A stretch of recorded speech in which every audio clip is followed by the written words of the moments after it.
Hello, everybody, and welcome to Litfic on a Mighty Blaze. The blaze was sparked in 2020 when COVID-19 extinguished the traditional in-person book tour.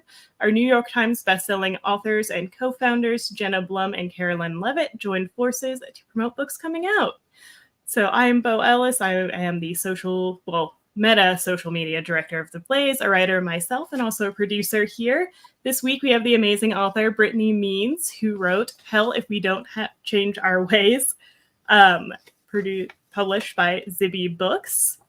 Brittany Means lives in Albuquerque, New Mexico, earned an MFA in the nonfiction writing program at the University of Iowa and a bachelor's in English from Ball State University before that. She's currently writing, editing, and raising chickens, which I was very happy to hear that you did get the chickens. Yeah. Because I know with renting, you were struggling with finding a place that would let you have chickens, which is such a shame because they are such sweet and beautiful animals. They really are. They're the best. Yeah. My coworker raises chickens himself, so I've seen firsthand how much fun it can be, and also how much surprising amount of trouble and personality that they have. Yeah, for sure. They're weird little guys. But I think that's kind of the fun of it, that you wouldn't expect it, but they're so smart. Yes. So I wanted to ask, I know Zibby owns her book company, Zibby Books, is pretty well known for how different their book tours are. So how has your tour been going? It's been great. Yeah, I've been to some bookseller conferences. I've had a few readings. I was in Portland and then LA. I was in Denver. I was in Iowa. Well, that one was more of a different event. But now I've had 2 readings in Indiana. One, and then another one tonight, and then another one on Friday. Yeah. Nice. Have you been enjoying getting to travel for the tour? Yeah, it's been a lot of fun. I made the mistake of taking my day job with me. I'm a technical writer and editor, and I was like, well, I'll just work during the day and then do stuff at night. Like my events are mostly in the evenings. But it's been so stressful. Yeah. No, my sister has a remote writing job that's kind of similar to that. And I've seen her try to work on vacations, and it's always like, I applaud you for your bravery and amount of effort it takes to do that, because it is a real struggle to keep those things balanced. Yeah. So onto the book, Hell If We Don't Change Our Ways, which I have a copy of here. And it has this really lovely cover that I really liked. Yeah. Yours is a little easier. I have the ARC cover, which has quotes, and then surprise reveal cover, which I quite like, actually. It's fun. I was wondering, you chose an MFA in nonfiction, so clearly nonfiction writing is kind of what you prefer, I would guess, which to me is different. I'm a fiction writer. I can't hack it with nonfiction. So I was wondering, what drew you to nonfiction over fiction writing? I think a big part of it is my family. They're a bunch of storytellers. So like my grandma really liked making up stories at bedtime, and my mom did poetry. And my grandma also wrote songs. And I think like everyone in my family had this tendency to overtell the events of their lives. And that could be like, a pivotal moment in their childhood they were talking about, or a trip to the grocery store that they told in excruciating detail. So I think I just picked up that tendency of, turning your life into a narrative. Yeah. And I really did like reading your memoir. When I was posting about it on my own personal page to show this interview, I mentioned that I cried several times while reading it, which I'm sure you've been getting a lot. The chapter near the end where it's metaphor is useful but limited, I think was the title, felt that one really got me to the point where my boyfriend had to be like, "Are you like fine over there? I just have to check in." Which I was, of course. I was just very moved. So, have you been getting a lot of reactions like that when you do your readings or when people react to what you've read? For readings, I try not to pick stuff that is like too upsetting.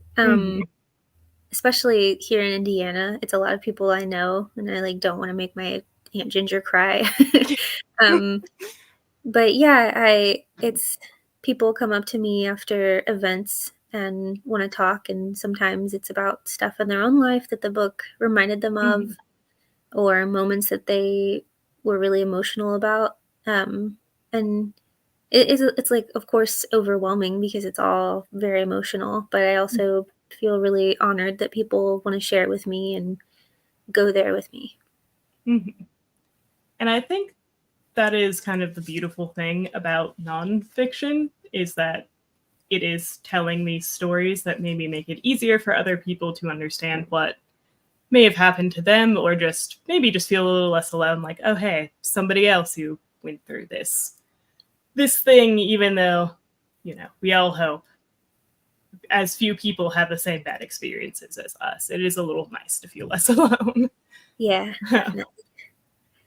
Yeah, that was also, you bring up how people are at a lot of your readings, particularly in your home state. That was one thing I wanted to ask, which is how did you get the bravery to write this while most of your family is still alive? Because I don't think maybe that's also why I do nonfiction. I'd have to wait until all of my family died first, which probably won't happen. Hopefully. Not. Yes. I talked to my brother a lot while I was working on this book, and he's read like every draft. And we had conversations, and he said it was really important to him to have someone tell the story. And he I don't know, seemed really grateful that someone was telling it. And I know not everyone in my family feels that way, but having my brother tell me that was a big part of what made it feel okay. And also knowing that I did my best to try and show everyone with complexity and humanity and compassion. And that I gave everyone a chance to read it and give their feedback. And there were people who wanted their names changed. There were people who wanted details out, and I made those changes. So just knowing I did my due diligence, and part of it was just the story felt so loud inside me that I kind of had to write it down. I didn't have to publish it, I suppose, but I wanted to reach people, and I knew it was always going to be a trade-off between reaching people and helping someone find language the way books did for me when I was a kid, and also people in my family feeling weird or upset or sad. I think all memoirists have to figure out where on that spectrum they fall. And that is something, when I was reading this, I honestly felt impressed by the amount of love and compassion I felt that you extended to everybody. Because it's very easy to, particularly when you're upset with someone, when someone's treated you in a really harmful way or an unfair way, it's easy to reduce them to more of a caricature in your mind because that's a little easier to cope with when you look back. But you really didn't do that, and I think that's an incredibly impressive feat to have kept so much compassion for the humanity of everybody around you and so much understanding. Thank you. Yes. No, your language was really, really beautiful just in general. And would you say, I wanted to ask about your writing style because I really loved there are like larger chapters and then kind of sub chapters within the chapters, which was fun. Fun. I made reading it feel like it was going faster because you were going through these sub chapters. Was that an editing choice or a choice that you always kind of knew you wanted to make? I think it was a blend. I knew I always knew I wanted to give people like little landing pads. Mhm. So I know there are long stretches of really heavy narrative, and I wanted people to be able to just have like truck stops where they could see like we're here, we're now, we're okay, and we're gonna go back, and it might be hard, but at least for a moment we can like step out and reflect and then go back in. Um, and then part of it too was I had like a shelf of books that I was reading while I worked on it, and one of them was In the Dream House by Carmen Maria Machado, Mm. and I liked the getting everything in short pieces, and um, yeah, how it helped you digest what was happening. So sometimes I modeled it after that. In the Dream House by Carmen Maria Machado is also a book that I really love. So it makes sense that you were kind of inspired by that because you both wrote very beautiful, moving memoirs. So are there any other books that were inspiring you while you were writing this? Yeah. Um, Heavy by Kiese Lehman. I picked that one up a lot and went to it when I was feeling a little stuck or lost. And Somebody's Daughter by Ashley C. Ford. Um, Dark Room by Jill Chrisman. And Long Live the Tribe of Fatherless Daughters by T.K. Madden. I know there were others. I always feel like I'm Yeah. missing some. But yeah, those were some of my biggest go-tos. If I was like, how do I start this scene? Or how do I get out of this scene? Or Mhm. how do I write with compassion about a person who did something awful? And yeah, I love all those books so much. Yeah. No, I will have to go back and write sound some of those because I'm more of a fiction writer, more of a fiction reader, and read limited nonfiction because, you know, my my brain is maybe not tough enough to handle nonfiction all the time. Yeah. But I did really love your memoir, so I'd love to maybe check out these other books that inspired you. Um, is that I was wondering how many drafts do you feel you went through writing this? I know it seems like you were writing it kind of in your head for a very long time. So was it easier to put on paper because of that or harder to put on paper because of that? Um, I think in the beginning it was a lot easier. I started with events that felt really pressing in my head. And then I kind of built out from there. But yeah, at a certain point, it was like I knew like this event makes me think of this, and this connects to this.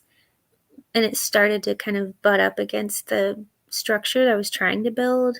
So, and I know it's the same in fiction where you want a character to do something, and then it turns out the character is meant to do something else. Um, Yeah. Nonfiction can be like that a little bit too. I was like wrestling and then trying to be like, okay, no more wrestling, let it be what it is. But it turns out it's wrestling all the way down. Yeah, I was wondering that if since in fiction, if you want to change the narrative halfway through, you can. I mean, you maybe really shouldn't, but you can. But in nonfiction, what happened is what happened. More or less, obviously, what happened probably differs based off what person you ask. So I was wondering if it was easier knowing that oh, this is the narrative as it goes, but it's interesting to know that it's challenging just for everybody all the time. No Yeah, writing is easy. true. Yeah. Mm-hmm. I was So when you chose a nonfiction degree for your master's, how early in your kind of education did you realize nonfiction was more where your heart lied or strengths lied, however you would describe that?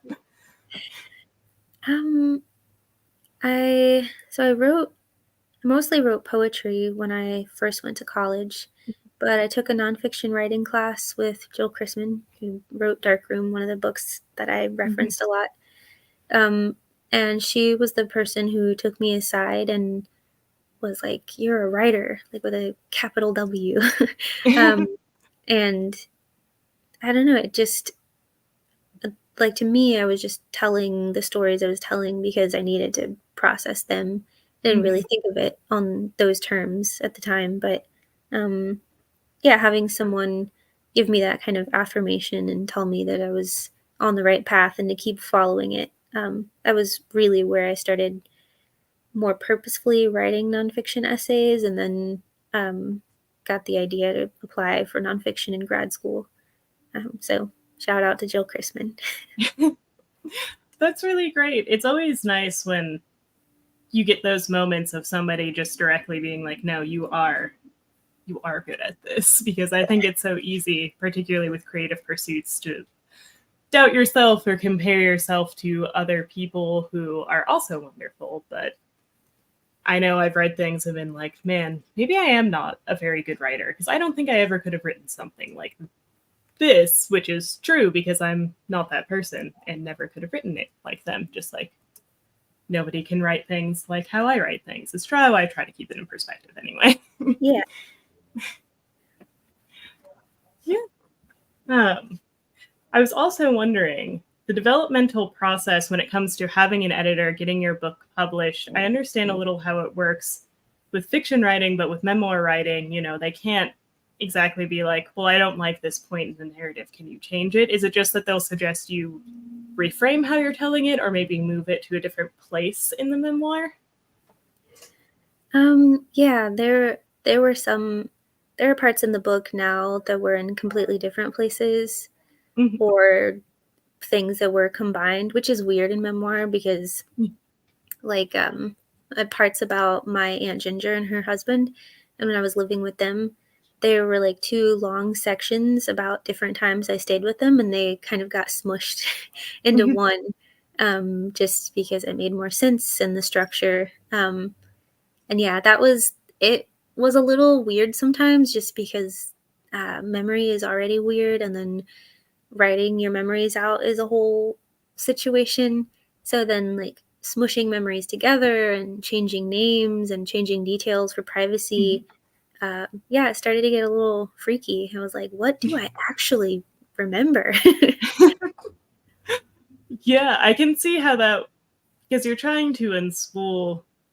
And as somebody who's studied trauma and things, because I worked in roles that were related to that outside in my professional life, because sadly can't be a full-time writer yet, maybe one day, knowing how trauma affects memory, and then having to kind of wade through that anyway, seems like a very delicate and difficult process where it's probably very easy to second guess yourself. Did you experience a lot of that? Yeah, I did a lot at the end, at the end of editing. Um, uh, People were asking like really good questions, like, I thought you said this earlier in the book. I thought you said you didn't remember this, but then you gave these details later in the book. And it was really hard because I started to think, like, do I remember anything? um, and yeah, it was hard finding my own contradictions within my book about what I remembered or didn't remember or how I felt, and then describing something later and I felt an entirely different way. And I just had to embrace it in the book itself and say, like, memory is fluid. I had a whole section where I was like, memory is a non-Newtonian fluid, and according to pressures and temperatures, and the editors were like, come on, man, it's enough metaphors. I still like it. It'll be in something someday, but yeah, it was a trip. No, I like that metaphor. I would love to see it in something future of your writing, because memory is so complicated. And I've had that same experience where even when I'm just telling things to friends, where I'll say one thing and then later say something that kind of contradicts it. And they're like, I remember like a year ago you told me this. And I'm like, well, that's also true, but this is true too at the same time. Yeah. And I think that's the beautiful thing about people, is that we are always contradictions. I think it's from a Walt Whitman poem where he says, do I contradict myself? Then I contradict myself. I'm large, I contain multitudes. And I think I had a poetry professor who quoted that nearly every class. And I think it is a very beautiful sentiment because we all do that and we hold very contradicting feelings about the people we grew up with and the people we love. Um, and I really liked, this is steering the topic in a slightly different direction, but I liked how, with the flow of your book, it's sort of, and like I said, I'm somebody who, I worked with survivors of domestic violence and educating people on how dating violence and interpersonal violence happens, particularly on college campuses when I was in college. And it was a really meaningful job for me. But one of the things that you learn is how like early life trauma often sets people up for kind of later life trauma because you end up getting yourself into a situation that feels comfortable. And I thought your book, while it didn't like directly say that, really showed the reader how that kind of happens. Was that something you were thinking about when you were writing it? Yeah. Yeah, I really wanted people to think about the complexity of abusive relationships. I had another book on my shelf was Lundy Bancroft's Why Does He Do That? Mm. And yeah, I wanted people to know, like, I don't know, just that I wanted people to understand like the love that's in a relationship that makes it so hard to leave and how poverty can affect it, because there are a lot of people in relationships where they know it's not healthy and that they want out, and their only option is something like living in a car with your kid. And so there are just like endless ways that getting out of those relationships is very hard, and I wanted people to really feel that and understand it, so that maybe if they know someone in their life who's in an abusive relationship and they're thinking like, why don't they just leave? I understand that frustration because I've been on multiple different sides of the situation, and it always on the outside feels that simple, and you want it to be that simple. Even when you know it's not, you want it to be that simple. And sadly, it just isn't. Yeah. And that the why don't you just leave is a comment I still hear people saying today. And it always makes me feel so crazy every time I hear it, because I'm like, have we not learned that it is never as simple as why don't you just leave? Even if, even the people who are in the best financial circumstances, it's still often not as easy as why don't you just leave? And I do think you make an excellent point of making people think about the love that's present in those relationships, because I think people forget that all abusive relationships start with the foundation of loving that person, and it feels sometimes you feel like an idiot for it, but it is still the foundation of it that makes it so hard, because you spent so long genuinely loving and trusting them, and maybe you still do by the end, even though it's not in your best interest. Yeah, and there's always that feeling like maybe if this circumstance changes, or if I do this or that, we can get back to that. And like all of this was some kind of fluke, and it'll go away or resolve or whatever. Yeah. Sucks. It does. No. It's always rough. And I think it is always hard that once you've been victimized or survived a difficult abusive situation, it's so easy to go back into them. That was even something for a long time. Now that I'm older, I can look back and kind of see it. For a long time, I was in a string of bad situations, and I was like, the way I thought about it, I was like, wow, this is like comically bad luck. I can't believe this keeps happening. Yeah. And it took me a long time to realize, oh, it's because I was unintentionally, but seeking out those situations, not to victim blame myself, but once I was able to have more faith in myself, I was able to kind of extricate myself a little more. Yeah, I know exactly what you mean. Yeah. But it's always a hard realization when it's like, oh, I was taking myself where I felt comfortable, which was in a bad situation. Yeah. Yeah. There was one line that also made me tear up just because I thought it was so beautiful and poetic. I forget what page or what chapter it is, but it was about you described him as your beloved, which I thought was really sweet. But you said he loves me without trapdoors, which I thought was a really beautiful way of putting a healthy relationship, and also that puts into context that kind of fear you feel when you get into a healthy relationship and you're expecting those trapdoors, and eventually you realize, oh, I can just walk and the floor's not going to fall out from underneath me. Yeah. It's like tragically such an amazing feeling, and then you get sad about how good it feels, and then scared because you're happy, and yeah, Yeah. I'm glad that came across. No, it really did, because it is, like you said, it's a sad feeling, it's a beautiful feeling, because you spent so long where you're like, well, I guess I better wait for the other shoe to drop in this situation, and then eventually you're like, oh, it's actually for real not going to happen this time. Yeah.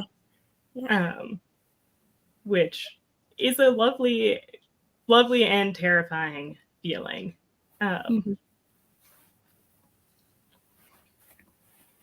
I will, and I do think one other thing I wanted to ask, which is maybe strange because I'm interviewing you right now, but is it hard doing interviews about this when you've had to be kind of so vulnerable to write it? Because I found myself, it was hard for me to think of questions for this because I felt like you were inherently kind of on the back foot, because I came into this knowing so much about you, and you know nothing about me other than my name, and what company I'm working for. It's sometimes I am surprised at how not hard it is, because I think writing the book was really helpful. I like expressed a bunch of stuff that I needed to express, and it's not like I'm like permanently cured of PTSD, Yeah. but I'm definitely in a much better place than I was when I first started writing it. And so now when I talk about it, I'm really grateful, because there was a time in my life where I couldn't talk about any of these things, and I didn't have the language to describe them, and I was like terrified of uttering them out loud. It felt like I was crossing like a terrible line if I did that.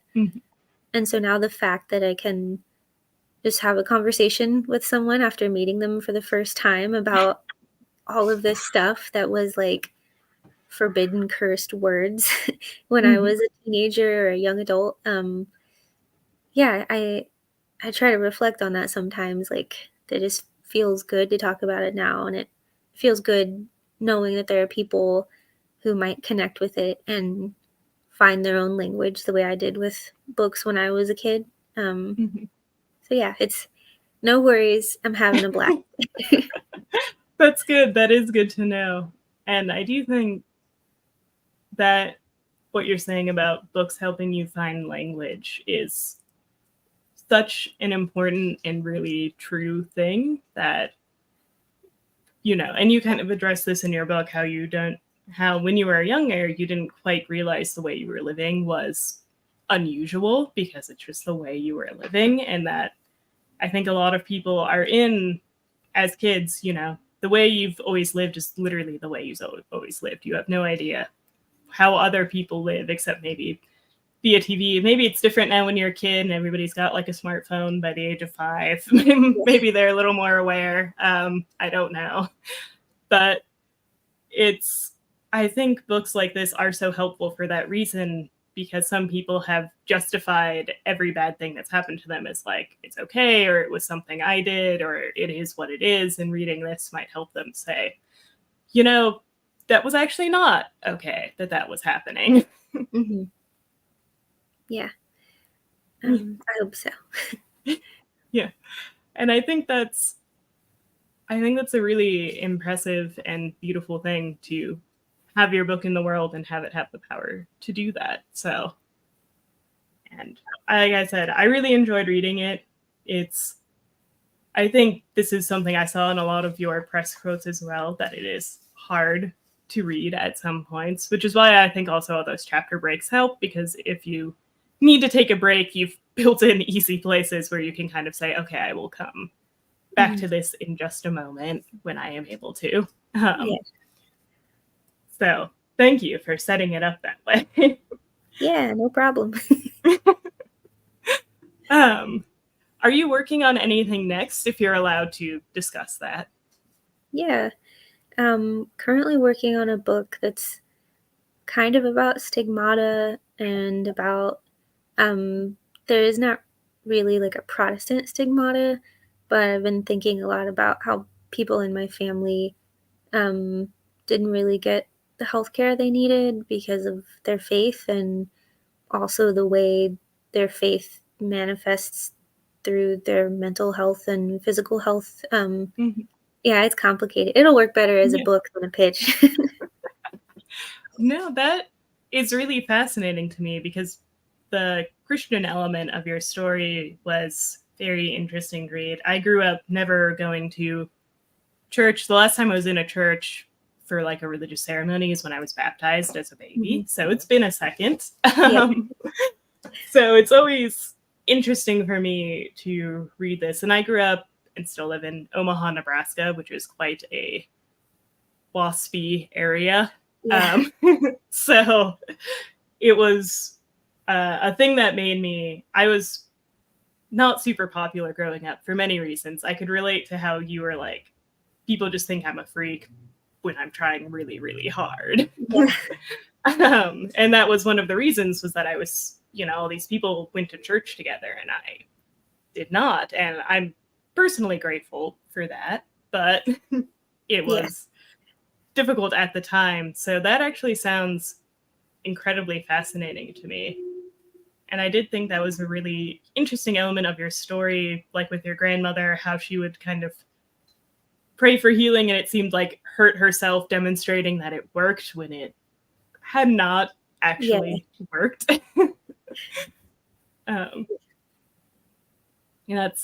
I'm a person who has an autoimmune issue, and I've run across, in looking for support and help online and what are things people have done that have helped with this, you run across a lot of people who are like, some through Christian faith, some through, that kind of vague new agey faith, are like, oh, we'll use some crystals and it will heal you, or manifest your thyroid working again or something. I don't know. There's a lot of that out there. Yes. The way faith plays into healthcare is a fascinating topic that I've thought a lot about, when people have kind of encouraged me to almost abandon the actual medical healthcare that is keeping me alive with my organs not functioning right. Yeah, it's scary out there, and our healthcare system that we have is so broken that, of course, they crop up. Of course, there are people selling you crystals and unguents and tinctures. You can't just go to the doctor. Yeah, which is the really tragic thing about our healthcare system. So I will definitely be looking out for that book, because that sounds like something I am absolutely very interested in. Cool. Hopefully, maybe I can invite you back and I can interview you again. I would love that. Yes. No, I was very excited to be the one to interview you about your book. I was like, I'm really happy this one came to me, because I found it a very beautiful, meaningful memoir. So I was very happy to get this chance to speak with you. I just wanted to say. Oh, thank you so much. Yeah. I was also wondering, I really loved your kind of cover design, because it looks so much like the highway while driving, which is very meaningful to the contents of your book, since you spent so much time and felt so much comfort in that kind of long stretches of driving. Did you have input on this cover? I know at Zibby Books, they usually give authors a little more freedom than some authors I talk to are like, I didn't see the cover till it was published. So that's stressful. No, yeah, they gave me basically the final approval. I looked at like quite a few drafts before we got to that one, and I was like, I hate to be picky, but I don't want a dandelion on there. But yeah, I once I saw this one like on the physical cover, I was like, okay, yeah. And my mom's favorite color is blue, and it's like Ben's favorite shade of pink, so it felt like those were 2 points of the cover that I'm pretty satisfied with. Yeah. No, I think that works a lot better than a dandelion, though. Yeah. I'm sure that is a beautiful cover for somebody else's book. Exactly. Like, it's not a bad cover, it's just not my cover. Yes. I think being picky makes perfect sense because it's the first impression somebody gets on your book. I also, the title, Hell If We Don't Change Our Ways, is a quote that gets introduced early on from your mom. Why did you choose that particular quote from her to make this title? So part of it was just that I thought that joke was funny. It was like both evasive because she often didn't know where we were going. So it was just like a quick and built-in little quip to like get out of telling me like, I don't know, bud.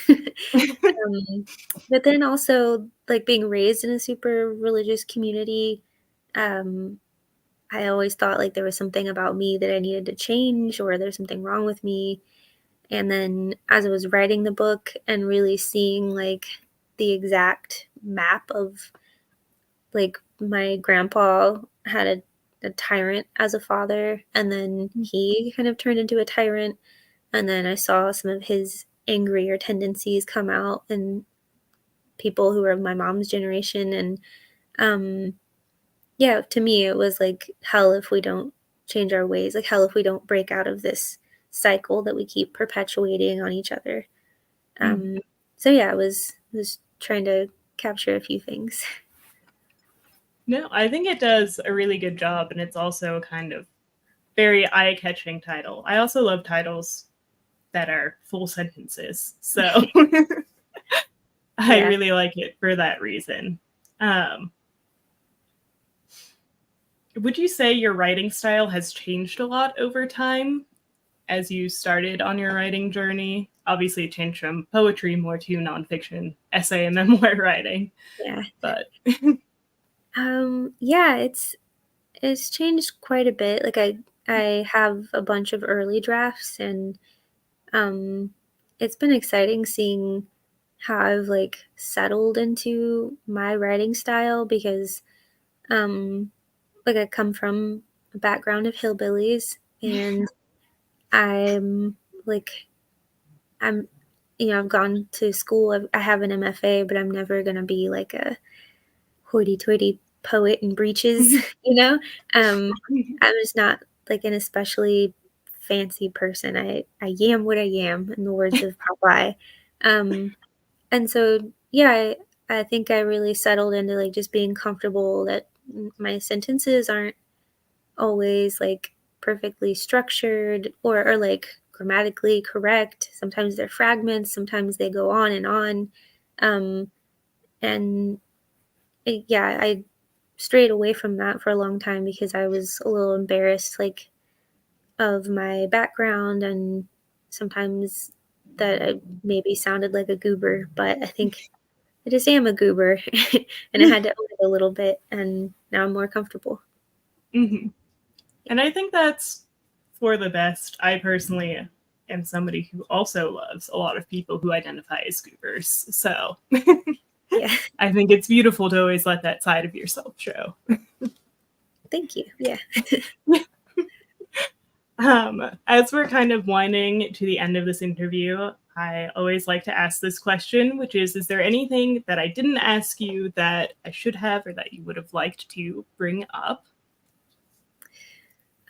So I had a reading last night at Tomorrow Books, and my interviewer Patrick asked me about the epilogue in the book, or the epigraph.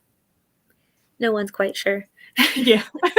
And it's a quote about Prince. And I completely forgot that I wanted people to ask me about that. So if it's okay, I'll just tell this story. Yeah. There's like, in an interview, Matt Damon talked about taking his daughter to a Prince concert like years ago. And then they were backstage and he met Prince and he was trying to make small talk. And so he was like, "You still live in Minnesota, don't you?" And Prince responded, "I live inside my own heart, Matt Damon." So that's my epigraph. And yeah, I just felt like it was a perfect Prince quote because it, again, evasive, it's funny, but it's also just like weirdly beautiful out of nowhere. And like part of the book is that, I don't know, I do live inside my own heart. So yeah, I like telling that story. I remember reading that now, which I thought was very funny because I'd heard of that interview before where Matt Damon told that story, and I was like, what? I had a similar reaction where I was like, that's very beautiful, but also quite strange to just hear out of nowhere. Yeah, it's like signature Prince. Yes. It's a good way to shut down small talk, I guess, but also reaffirm who you are. I love that. I also wanted to ask, what are you doing next, and where can people find you and follow you and all of those things? What I'm doing next, I'm getting back on my work laptop instead of my personal laptop and working on a document. But also working on a second book, just more generally. People can find my work at www.brittanymeans.com, and I include the W's because I set it up wrong and it doesn't work without them. So you have to type them in. And then, yeah, if people want the book, I always encourage you to buy from local independent bookstores, and you can use bookshop.org to do that. Yes, and linked in the comments is both Brittany Means' website as well as a bookshop link to buy Hell If We Don't Change Our Ways, which I cannot recommend enough. So please go out there and read it. You will probably cry, so I'm sorry in advance for that, but it's a good thing. Yes, I agree also that the quote is completely perfect. But thank everybody so much to everybody who has joined us for this, and thank you so much, Brittany Means, for being on our show. The incredible author of Hell If We Don't Change Our Ways, and remember to like, follow, and subscribe for more great authors like Brittany. And bye. Bye.